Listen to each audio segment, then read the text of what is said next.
what advice would you give to Melvin Gordon right now? Oh, if I'm Melvin Gordon, I'm not showing up. I'm not going to lie to you. I think that this has gone, there's been a history with the Chargers for a long time. And, talking with a lot of people, sometimes teams have to see the value in you that they don't normally see. Because, again, they're in their building, they see you every day, and they may think, hey, well, you're not this, you're not that.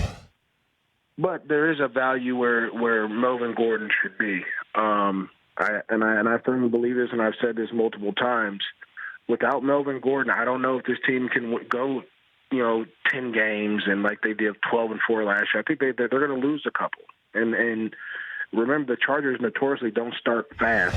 So not having Melvin Gordon and having some of these other backs that you want to use, like Austin Eckler, who's more of a third down situational back, and then Justin Jones, who was kind of he can be a bell cow guy. You just lost a lot of depth because of Melvin Gordon. So I think as Phillip Rivers gets older, you want to always have pieces and players around him. And you need a guy that's going to demand an 8-man box. Well, I don't think Austin Eckler is going to demand an 8-man box. And I think it's going to be a little rough on these guys early on, and hopefully they can figure it out. But they'll see quickly how important Melvin Gordon is to this team and to that offense. Well, I mean, they went 4-0 without him closing down the stretch last year. That's the issue. So if you're Tom Telesco, you're probably thinking that.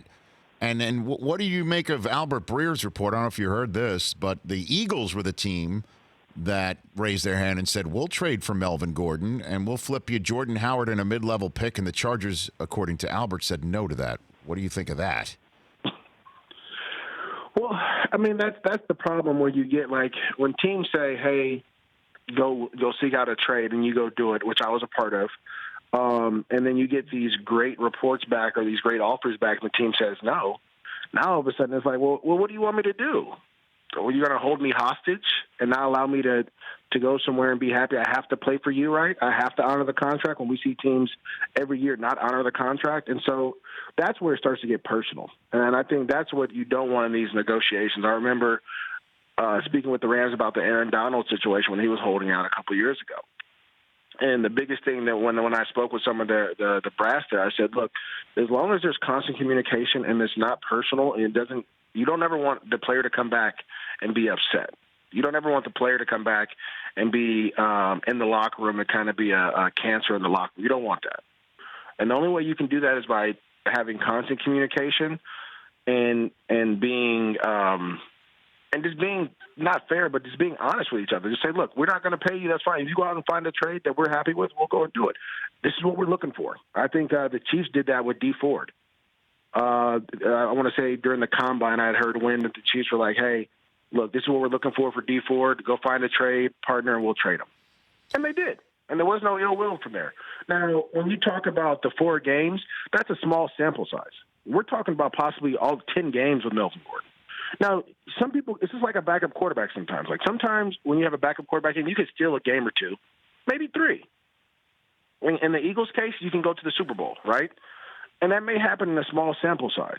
But throughout the course of a season, not having Melvin Gordon, it's going to end up weighing on you very quickly here. And so I just think that, and I'm a firm believer of this, Rich. I firmly believe that Good Morning not Good Morning Football, Game Day Morning is great when all your guys are there, right? When you, Irv, Kurt, Mooch, throw me in there every now and then, sprinkle me in there a little bit. We're phenomenal.